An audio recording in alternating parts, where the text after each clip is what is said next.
हां, फिर वापस पहले जैसे हालात पैदा कर दो और सामान्य हालात को दिवाली का नाम ले दो। आप समझ रहे हैं क्या हो रहा है? देखिए, हमें क्या वादा किया गया था? हमें वादा किया गया था अच्छे दिन आएंगे। हमें वादा किया गया था अच्छे दिन आएंगे। पहले तो नोटबंदी के चलते जीएसटी को लेकर हालात को बद से बदतर कर दो, और जब बदतर हो जाए हालात तो कुछ संशोधन कर दो जिसमें हालात थोड़े से ठीक हो जाएं, और जब थोड़े से ठीक हो जाएं तो सरकार उसे दिवाली का नाम दे देती है। यानी कि जो आपके पहले के हालात थे बिल्कुल वैसे जैसे हालात हो जाएं। हालांकि उसको लेकर भी विवाद है, और सरकार फिर उसे अच्छे दिनों का नाम देती है। दोस्तों, अगर आप इस सरकार के भक्त हैं तो इस बात पर गौर कीजिए। इस बात पर गौर कीजिए कि यह सरकार आपको किस तरह से मूर्ख बना रही है, किस तरह से मूर्ख बना रही है, और आप लोग मूर्ख बन रहे हैं, और आप लोग मूर्ख बन रहे हैं। आप लोग इस हकीकत को देखना भी नहीं चाहते हैं। बहुत अच्छी बात है। दरअसल यही है अच्छे दिन। नोटबंदी हो या जीएसटी, पहले तो यह सरकार मानती ही नहीं हालात बिगड़े हुए हैं। सरकार बिल्कुल नहीं मानती, प्रधानमंत्री नहीं मानते, वित्त मंत्री नहीं मानते कि आपको कोई तकलीफ है।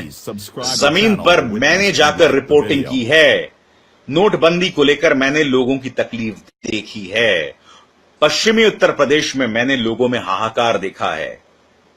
मगर जब आप चुनाव को हिंदू मुसलमान कर देते हैं, जब आप चुनाव को हिंदू बना मुसलमान कर देते हैं, तो इस देश का हिंदू जो है वो मुसलमान के डर से वोट दे देता है बीजेपी के पक्ष में।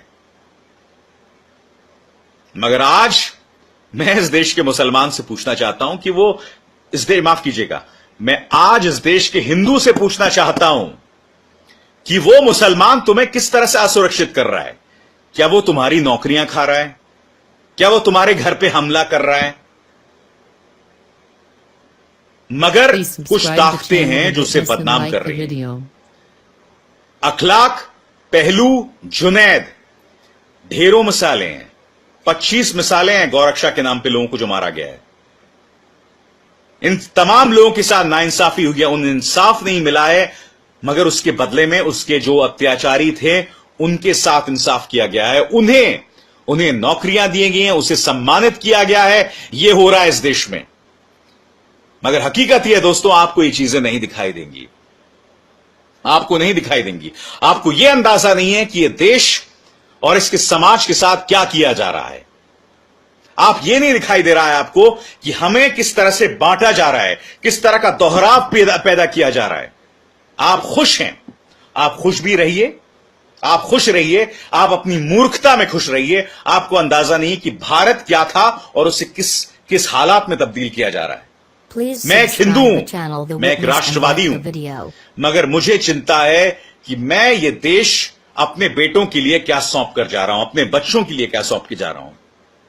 यही वजह है कि मुझे आक्रोश है, यही वजह है कि मुझे इस सियासत पर आपत्ति है। सच तो यह है कि यह बेतुका काल है इस देश का, और जनता यानी आप प्रसन्न हैं। मुझे इंतजार है आपके भक्ति रस का उतरने का। मुझे इंतजार है कि आपका भक्ति रस उतरेगा। तब तक आप मस्त रहिए, तब तक आप खुश रहिए। और आपको अंदाजा नहीं है समाज में इतने दोहराव पैदा करके क्या क्या हो रहा है। मैं आपसे एक और पर्सनल बात कहना चाहता हूं। मेरी दोस्त है रोहिणी सिंह, वो रोहिणी सिंह जिन्होंने अमित शाह के बेटे जय शाह के खिलाफ वो स्टोरी की थी। मैं उस स्टोरी के मेरिट्स पर अभी कोई टिप्पणी नहीं करूंगा। हालांकि अगर आप वायर की उस स्टोरी को पढ़ें तो वो कहानी पूरी तरह से तथ्यों पर आधारित है। वो पूरी तरह से रजिस्ट्रार ऑफ कंपनीज के जो दस्तावेज हैं उस पर आधारित हैं। रोहिणी सिंह ने अपनी तरफ से कोई बात नहीं की। मगर ये सरकार क्या कर रही है? पहली बात, सरकार के जो एएसजी हैं वो अमित शाह की तरफ से या जय शाह की तरफ से वायर के खिलाफ मुकदमा कर रहे हैं। दोस्तों, खुद सरकारी कानून कहता है कि देश का जो एएसजी है वो सिर्फ सरकारी लोगों के लिए मुकदमा लड़ सकता है, मगर तुषार मेहता जैसा जो कि एक प्राइवेट सिटीजन है, जो एक निजी सिटीजन है, उनके लिए मुकदमा लड़ रहे हैं। आप जानते हैं, यह अपने आप में इस देश का बेतुका काल नहीं है तो क्या है? कहां है कानून? कहां है नियम? इन सब चीजों की अनदेखी की जा रही है और आप और हम खामोशी से इस नंगे नाच को देख रहे हैं। हम खामोशी से इस नंगे नाच को देख रहे हैं।